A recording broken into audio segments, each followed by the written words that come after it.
بسم الله الرحمن الرحيم. الحمد لله الذي خلق الإنسان وعلمه البيان. الصلاة والسلام على رسول الرحمن سيد الإنس والجان صاحب الجود والإحسان سيدنا ومولانا محمد المبعوث بخير الملل والأديان وعلى آله وأصحابه بنور الإيمان. أما بعد فأعوذ بالله من الشيطان الرجيم. بسم الله الرحمن الرحيم. ولا تقولوا لمن يقتل في سبيل الله أموات بل أحياء ولكن لا تشعرون. صدق الله مولانا العظيم وصدق رسوله النبي الكريم ونحن على ذلك من الشاهدين والشاكرين والحمد لله رب العالمين. يا رسول الله انظر حالنا، يا حبيب الله اسمع قالنا، إننا في بحر من مغرق خذ يدي ساحل لنا أشكالنا.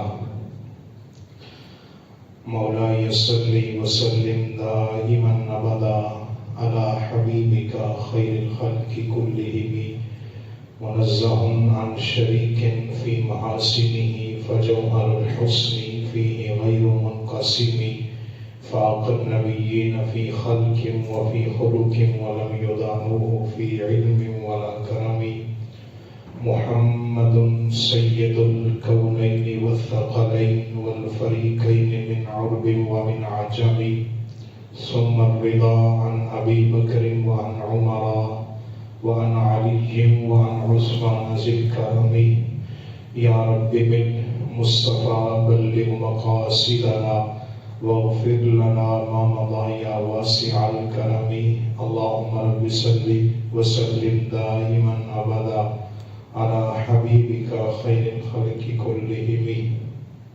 رب اشرح لي صدري ويسر لي أمري واحلل عقدة من لساني يفقهوا قولي.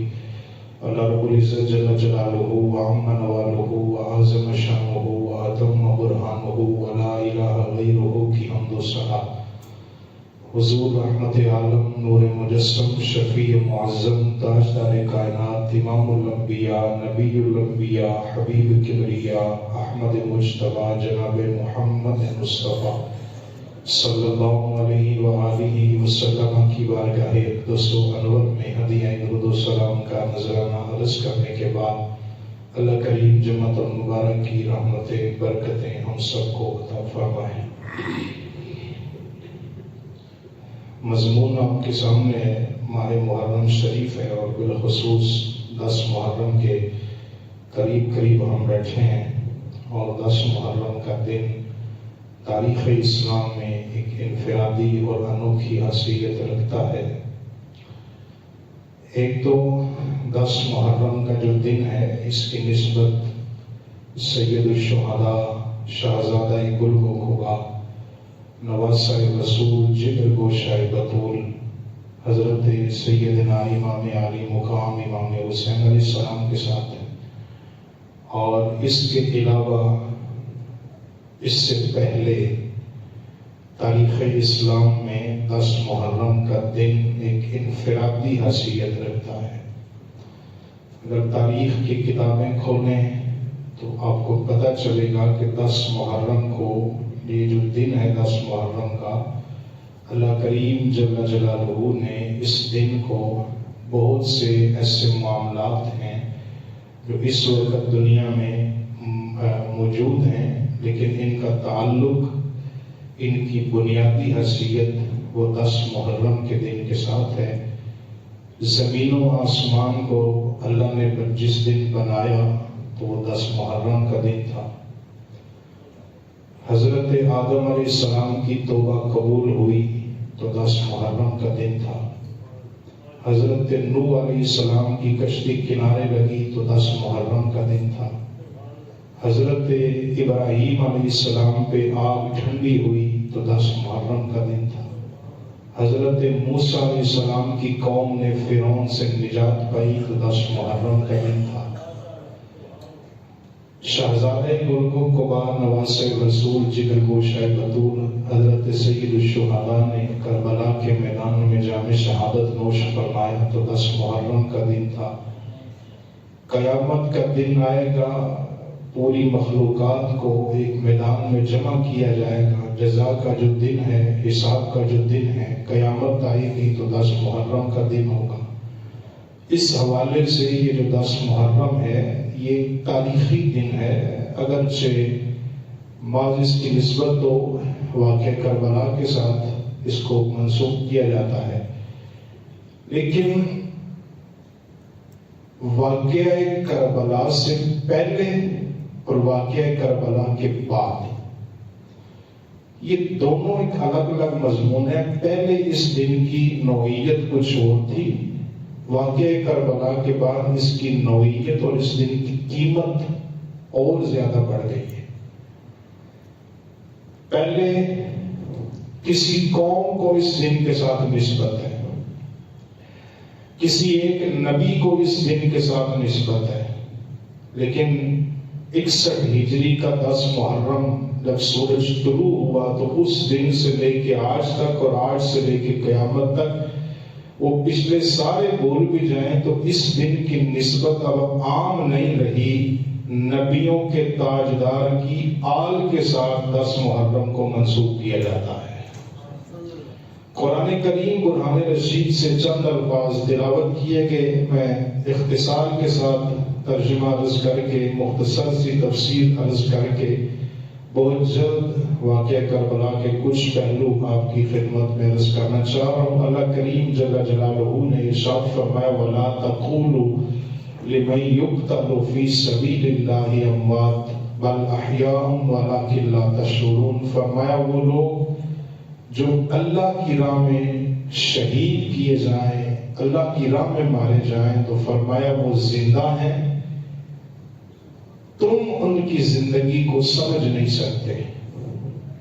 وہ زندہ ہیں، شہید زندہ ہے، تمہارے اندر وہ شعور نہیں ہے، تمہارے اندر وہ سمجھ نہیں ہے، تمہارے اندر وہ ادراک نہیں ہے، تمہارے اندر وہ فکر نہیں ہے، تمہارے اندر وہ تدبر نہیں ہے، تمہارے اندر وہ تفکر نہیں ہے کہ تم شہید کی زندگی کو کما حق کو سمجھ سکو۔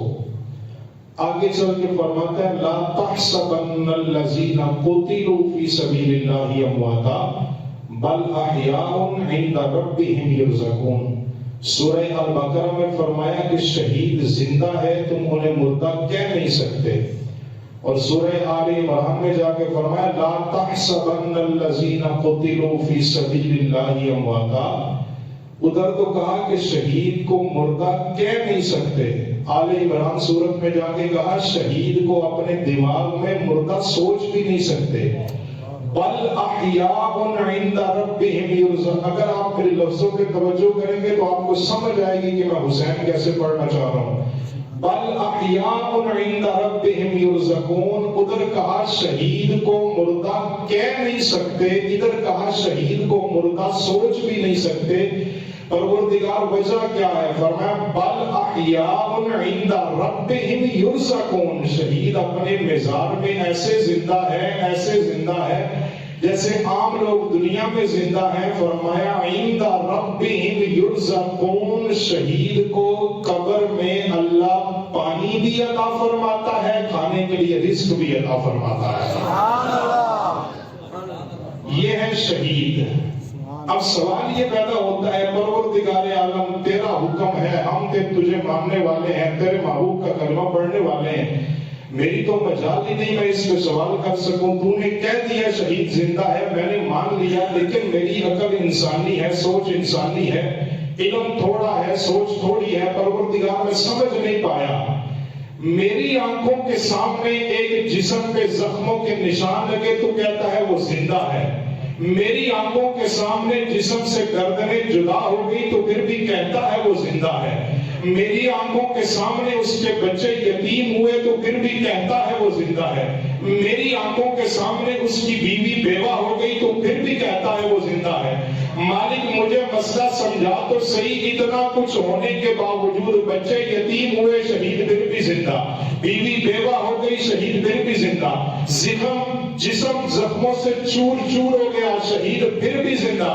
فرمایا بندہ خدا خدا تو اس ادراک تک، اس سمجھ تک، اس علم تک، اس سوچ تک پہنچا ہی نہیں۔ شہید کو رب نے زندگی ایسے ہی نہیں عطا فرمائی۔ شہید یہ سب کچھ ہونے کے باوجود زندہ کیسے ہے اور کیوں ہے؟ اس کی وجہ یہ ہے کہ جب شہید اپنی جان کا نذرانہ قریب رب کی بارگاہ میں پیش کرتا ہے، شہید کے جسم سے خون کا قطرہ نکلتا ہے اور وہ خون کا قطرہ زمین پہ نہیں گرتا، خون کا قطرہ ابھی جسم سے لے کے زمین کے درمیان میں رہتا ہے۔ شہید کو اللہ وہ زندگی اور وہ مرتبہ عطا کرتا ہے کہ ادھر سے خون کا قطرہ جسم سے نکلا ہے، زمین پہ نہیں پہنچا، اللہ سارے پردے ہٹا کے شہید کو اپنی ذات کا دیدار عطا فرما دیتا ہے۔ سبحان اللہ، بلند آواز سے کہیے سبحان اللہ۔ شہید اپنی ابھی خون کا جسم سے خون کا قطرہ نکلا نہیں، پردے اٹھے۔ میں نے کہا پروردگار یہ مسئلہ بھی سمجھ میں نہیں آیا، چل تیرا دیدار ہو گیا، شہید اس میں مست بھی ہو گیا، شہید اس میں مستغرق بھی ہو گیا، پروردگار یہ تو بتا پھر زندگی کیسے ملی؟ حریم کبریا سے صدا آتی ہے، اگر تجھے یہ مسئلہ بھی سمجھنا ہو تو پھر تجھے قرآن کی سورہ یوسف کا مطالعہ کرنا پڑے گا۔ سورہ یوسف 12واں پارہ، قریب رب نے فرمایا جناب یوسف علیہ السلام شہنشاہ مصر، نبی کے شہزادے، حسن کی دنیا کا بادشاہ یوسف، حضرت جناب زلیخا نے محبت کی حضرت یوسف سے، عشق کیا جناب یوسف سے، مصر کی عورتوں نے طعنہ دیا، اے زلیخا تو نے کس سے عشق کیا ہے؟ تو نے محبت بھی کی تو غلام سے؟ وہ صرف غلامی کی نظر سے دیکھ رہے ہیں، حضرت یوسف کو منصب نبوت پہ نہیں دیکھ رہی، حضرت یوسف کو شہنشاہ مصر بنا کے نہیں دیکھ رہی، غلام بنا کے دیکھ رہی ہیں۔ اور مصر کی عورتوں نے کہا زلیخا تو نے عشق کیا بھی تو کس سے؟ تو نے محبت کی بھی ہے تو کس سے؟ زلیخا یہ تو بتاؤ وہ یوسف کیسا ہے جسے تو نے محبت کی ہے؟ اب جناب زلیخا نے کہا حضرت یوسف علیہ السلام سے عرض کی اللہ کے نبی ایک لمحے کے لیے ذرا اپنے حجرہ اقدس سے تشریف لائیں، مصر کی عورتوں کو اپنا حسن دکھائیں۔ اب جناب یوسف مصر کی عورتوں کے سامنے، میں پوری ذمہ داری سے جملے بول رہا ہوں، حضرت یوسف نے مصر کی عورتوں کو پورا حسن نہیں دکھایا، ابھی حسن کا کچھ جلوہ ہی دیکھا تھا۔ قرآن یہ کہہ رہا ہے قطعنا ایدیہن وقلنا حاشا للہ ما ھذا بشرا ان ھذا الا ملک کریم۔ حضرت یوسف کے حسن کو مصر کی عورتوں نے دیکھا تو بے ساختہ بول اٹھی خدا کی عزت، قلنا حاشا للہ ما ھذا بشرا، انہوں نے کہا خدا کی عزت کی قسم یہ کوئی عام انسان نہیں، یہ تو کوئی نوری فرشتہ نظر آتا ہے۔ اور جناب یوسف کے حسن میں اتنا گم ہوئی ہے، قطعنا ایدیہن، اپنے ہاتھوں کی انگلیاں کاٹی ہیں ان چھریوں سے جس سے فروٹ کاٹنا تھا، ہاتھوں کی انگلیاں کاٹی ہیں، ہاتھوں کی انگلیاں کٹی ہیں، مصر کی عورتیں پھر بھی زندہ ہیں، ہاتھوں سے خون نکلا ہے، مصر کی عورتیں پھر بھی زندہ ہیں۔ قرآن یہ بتا رہا ہے کہ ہاتھوں کی انگلیاں کٹ جانے کے باوجود مصر کی عورتوں کو تکلیف بھی نہیں ہوئی، مصر کی عورتوں کو درد بھی نہیں ہوا، مصر کی عورتیں زندہ بھی رہیں۔ پروردگار کیوں؟ فرمایا اس لیے ان کے سامنے یوسف کے حسن کا کچھ جلوہ تھا۔ ارے جو یوسف کے حسن کا کچھ جلوہ دیکھے وہ مصر کی عورتیں تو زندہ رہ سکتی ہیں، پھر تجھے ماننا پڑے گا حسین کربلا کے میدان میں سارے پردے ہٹا کے رب کا دیدار کر رہا تھا، پھر تجھے ماننا پڑے گا حسین کل بھی زندہ باد تھا، حسین آج بھی زندہ باد ہے۔ سبحان اللہ، تکبیر، اللہ اکبر،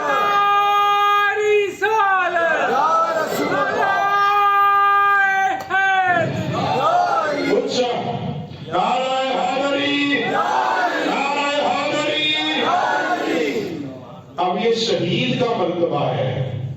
اگر آپ کی توجہ ہو تو میں جملہ بولنا چاہتا ہوں، یہ شہید کا مرتبہ ہے۔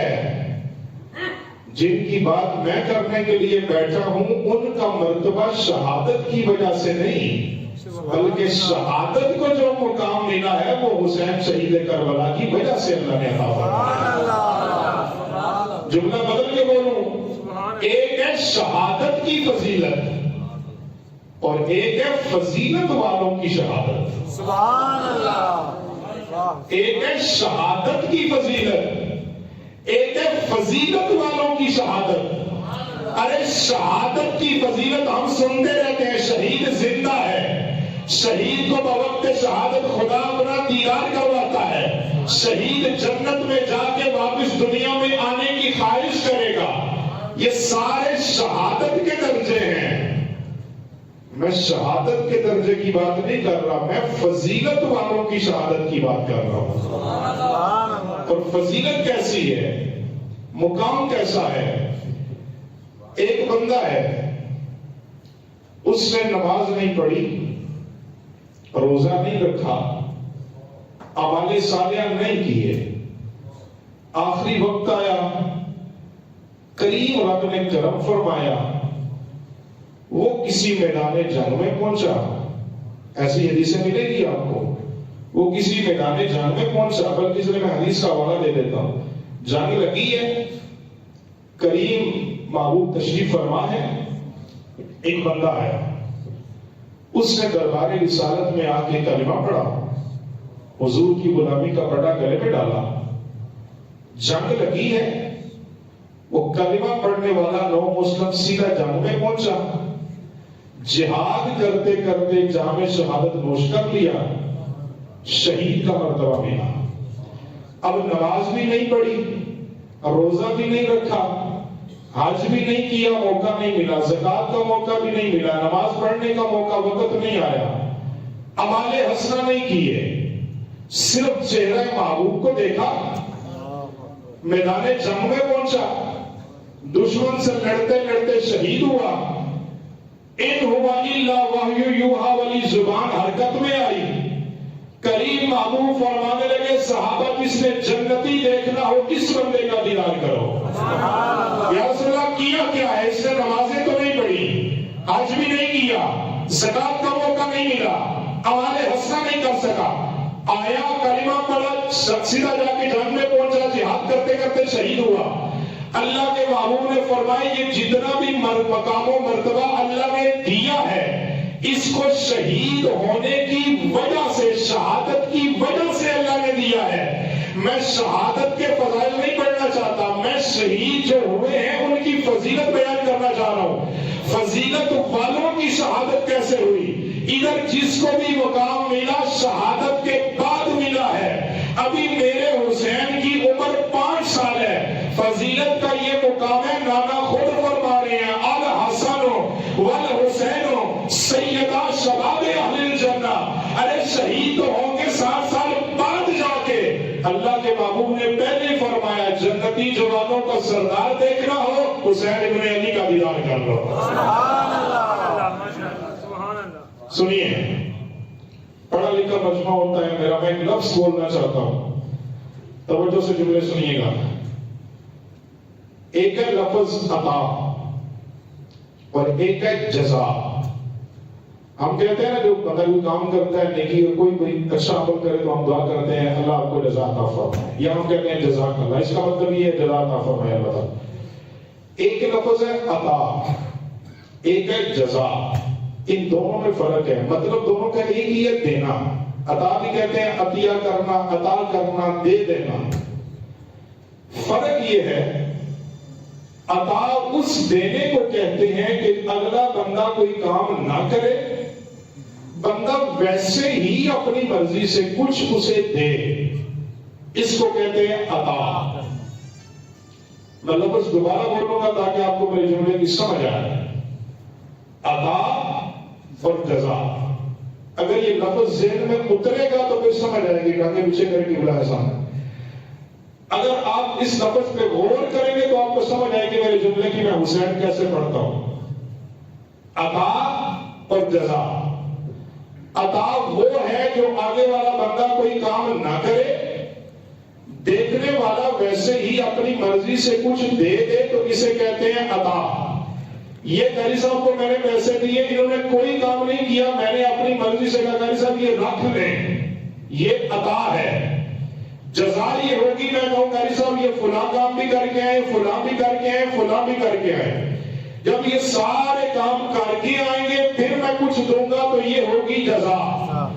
جو کام کرنے کے بغیر دیا جائے وہ عطا ہے، جو کام کرنے کے بعد دیا جائے وہ جزا ہے. حسین نے 5 سال کی عمر تک کچھ بھی نہیں کیا تھا. مدینے والا نبی فرما رہا تھا الحسن والحسین سیدہ شباب اہل الجنہ، میرا حسن و حسین جنتی جوانوں کا سردار ہے. مصطفیٰ نے بغیر کچھ کیے حسنین کو جنتی جوانوں کا سردار بنا کے عطا فرمایا ہے.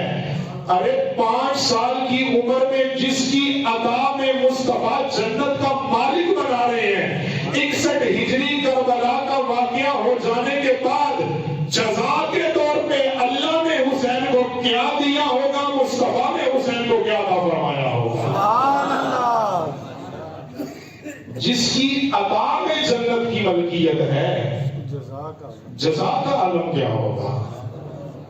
اب یہ ہے فضیلت والوں کی شہادت. اختصار کے ساتھ سنیے گا. 60 ہجری یزید تخت نشین ہوا. جملے نوٹ کیجئے گا، ریکارڈنگ ہو رہی ہے، لفظوں کا ذمہ دار ہوں. تاریخ کی کتابیں میرے سامنے ہیں، کتابوں کے نام لے کے گفتگو مشکل کرنا میری عادت نہیں. کوشش کروں گا جتنی وقت میں گنجائش ہوگی اسی وقت میں رہ کے کچھ گزارشات پیش کر سکوں. 60 ہجری یزید تخت نشین ہوا. اس نے تخت پہ بیٹھ کے سب سے پہلے جو آرڈر جاری کیا، گورنر مدینہ ولید بن عقبہ کو اس نے خط لکھا، اور خط میں اس نے 3 شخصیات کا نام لکھا کہ ان کی بیعت میری خلافت کے حوالے سے، ولیعہد کے حوالے سے دی جائے. جس میں حضرت عبداللہ ابن عمر کا نام تھا، حضرت عبداللہ ابن زبیر کا نام تھا، اور سید الشہداء نواسہ رسول کا اسم مبارک تھا. ولید بن عقبہ گورنر مدینہ تھا اور امام کا عاشق بھی تھا، عاشق اہل بیت بھی تھا. ولید نے خط دیکھا اور خط کا مضمون یہ تھا کہ اگر یہ لوگ میری بیعت کر لیں تو ٹھیک ہے، نہ کریں تو پھر ان کے ساتھ تن سے جدا کر کے میرے دربار میں بھیجے جائیں. اس سے یزید کے اگلے جو معاملات ہیں وہ سارے واضح ہو رہے تھے. پتہ چل رہا تھا کہ یہ لعنتی کرنا کیا چاہتا ہے. ولید نے مروان بن حکم ایک لعنتی کو بلایا. اس نے کہا، یہ اس کا نائب تھا، اس نے کہا یہ خط آیا ہے یزید کا، تمہارا کیا مشورہ ہے؟ مروان نے مشورہ یہ دیا کہ امام کو دربار میں بلاؤ، انہیں یہ خط پڑھ کے سناؤ. اگر امام بیعت کے لیے تیار ہو تو ٹھیک ہے، نہ ہو تو پھر جو یزید نے لکھا ہے وہ کر کے دکھاؤ. اب گورنر مدینہ نے رات کے وقت امام کو پیغام بھیجا کہ میں یہ جرأت تو نہیں کر سکتا کہ آپ کو اپنے دربار میں بلاؤں، لیکن اگر آپ کرم نوازی فرمائیں تو زیارت کا موقع عطا فرمائیں. امام تشریف لے کے آئے. ذوالفقار حیدری میرے امام نے ہاتھ میں پکڑی ہے. گورنر مدینہ گورنر ہاؤس میں امام تشریف لائے. گورنر مدینہ نے کہا کہ میں پڑھ کے تو سنا نہیں سکتا، میری زبان اس بات کی اجازت نہیں دیتی، آپ خود دیکھ لیں کہ یزید نے لکھا کیا ہے. امام نے جب خط پڑھا حیدری خون جوش میں آیا. لیکن سب سے پہلے میرے امام کا جو امتحان تھا وہ صبر. امام نے زبان سے جملہ نہیں بولا. امام نے جو جملہ بولا وہ لکھنے والا ہے اور نوٹ کرنے والا ہے اور یاد رکھنے والا ہے. امام نے فرمایا ولید یزید کو میرا جواب لکھ دے.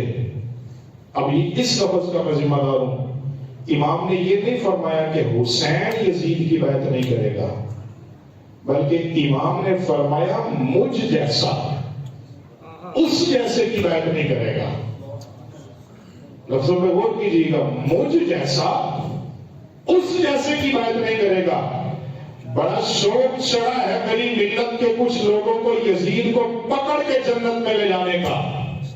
بڑا شوق چڑھا ہے یزید کو رضی اللہ کہنے کا. بڑا شوق چڑھا ہے رحمت اللہ کہنے کا. میں یہ بات ذمہ داری سے عرض کر رہا ہوں، تمہارے رحمت اللہ علیہ کہنے سے یزید رحمت اللہ علیہ نہیں ہوگا، البتہ جو کہنے والا وہ خود لعنت اللہ ضرور بنے گا۔ میرے امام نے فرمایا مجھ جیسا اس جیسے کی بیعت نہیں کر سکتا۔ کیسے؟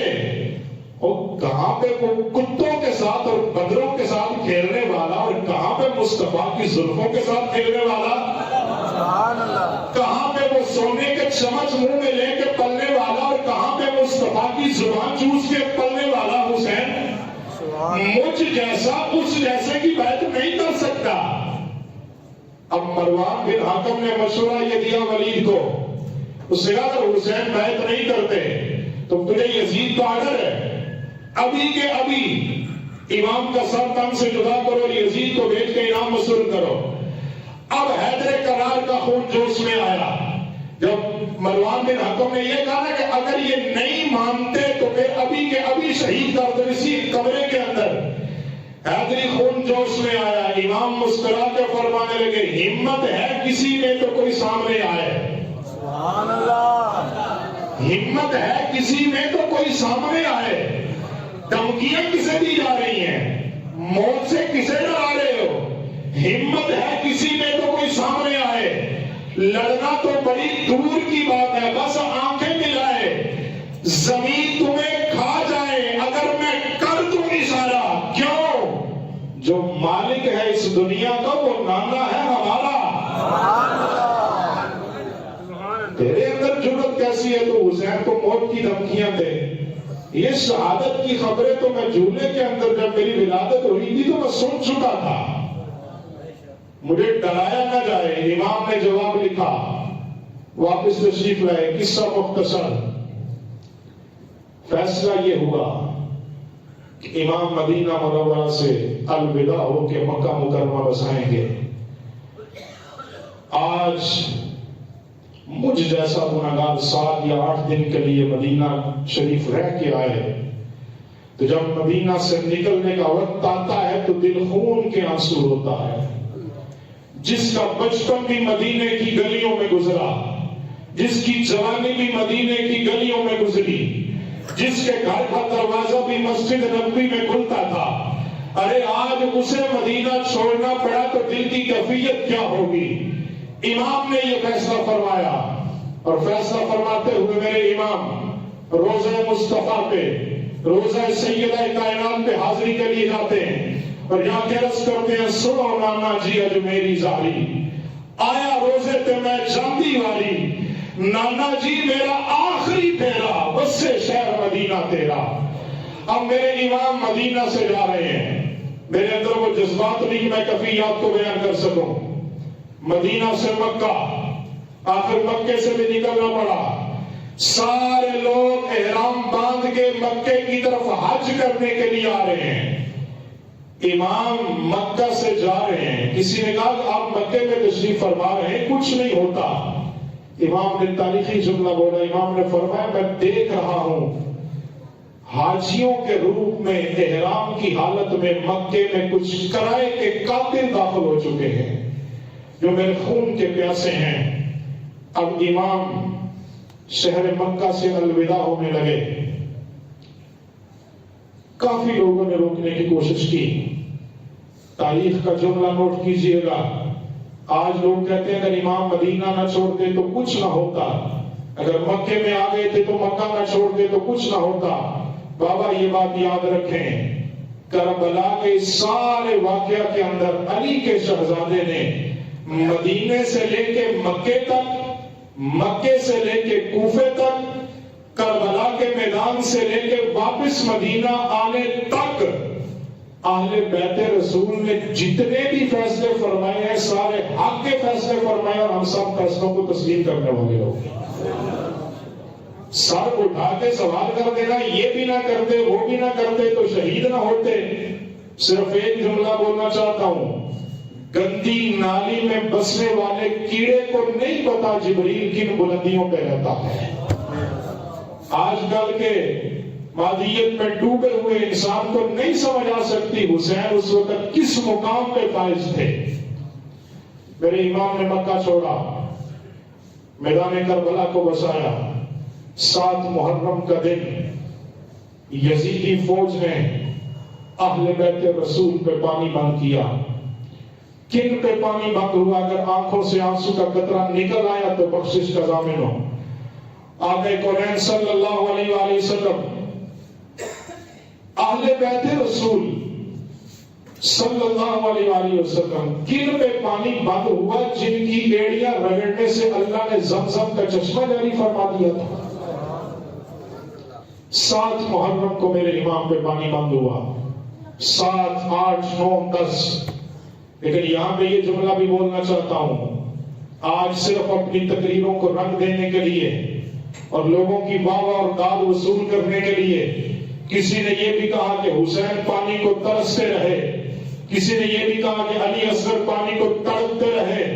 ارے خدا کا خوف کرو, پورا واقعہ کربلا پڑھ کے دیکھو. حضرت شہزادہ علی اصغر کی 6 ماہ کی عمر ہے. پورے کربلا کے میدان میں ایک لمحے کے لیے بھی میرے امام نے شہزادہ علی اصغر کو زمین پہ نہیں لٹایا. کبھی حسین کی گود میں, کبھی حضرت ام رباب کی گود میں, کبھی حضرت غازی عباس کی گود میں, کبھی سید سجاد کی گود میں. شہزادہ علی اصغر کو زمین پہ کیوں نہیں لٹایا گیا؟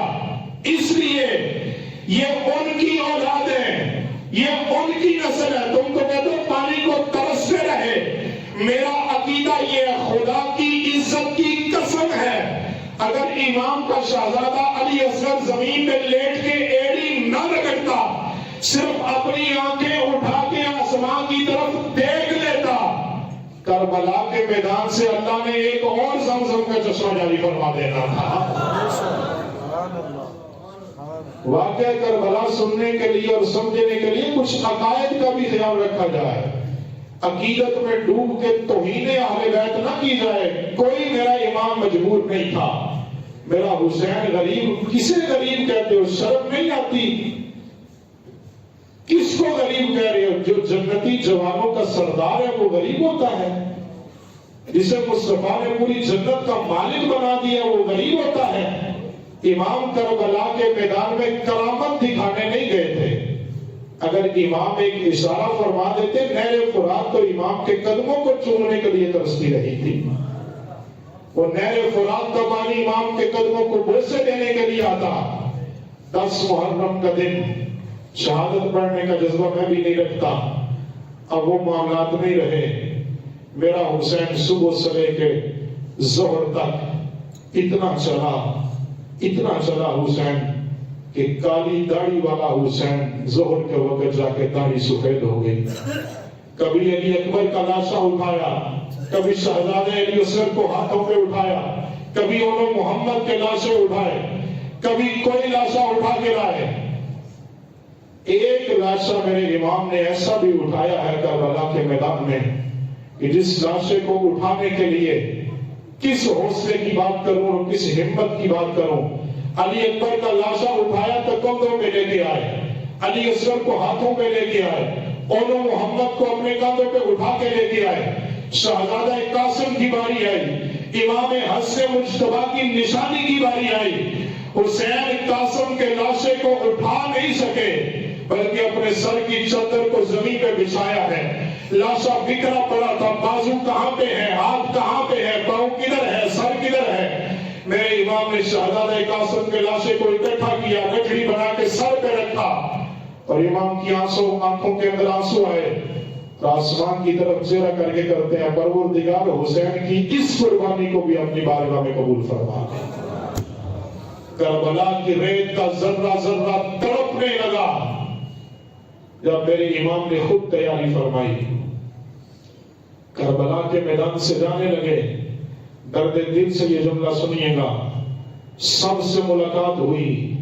الوداعی ملاقات کے بعد امام کی شہزادی سکینہ ہاتھ جوڑ کے عرض کرتی ہے, بابا مجھے صرف یہ مسئلہ بتا دیں, جب بیٹیوں کے مقدر میں کوئی معاملات لکھے ہوں تو بیٹیاں کوئی اپنے میکے جا کے بستی ہے, کوئی سسرال جا کے بستی ہے. بابا مجھے بتائیں میں کہاں پہ جا کے بسوں.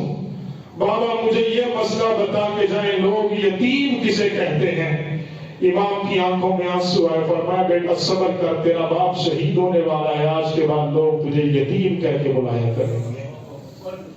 کھیتی علی کی کٹ گئی، بستی اجڑ گئی، پردیس میں حسین سے زینب بچھڑ گئی، ساری دنیا نال آرام دے وسدی، ایک بہن حسین دی لٹی، کھیتی علی کی کٹ گئی، بستی اجڑ گئی، مدینے پاک دے پتن تو ایک بیڑی پھر دی ڈٹھی، او بیڑی جڑی میدان کربل جا کے ہو گئی پٹھی، کھیتی علی کی کٹ گئی، بستی اجڑ گئی، پردیس میں حسین سے زینب بچھڑ گئی، قتل حسین نسل میں مرگ یزید ہے، اسلام زندہ ہوتا ہے ہر کربلا کے بعد۔ آخری جملہ سنیے گا، میرے امام کی شہادت، اتر کر سواری سے زمین پہ آیا جب وہ اخلاص مآب، لڑ گئی حسن حقیقی سے نگاہ بیتاب، اٹھ گئے بندے اور مولا کے مابین حجاب، مصطفیٰ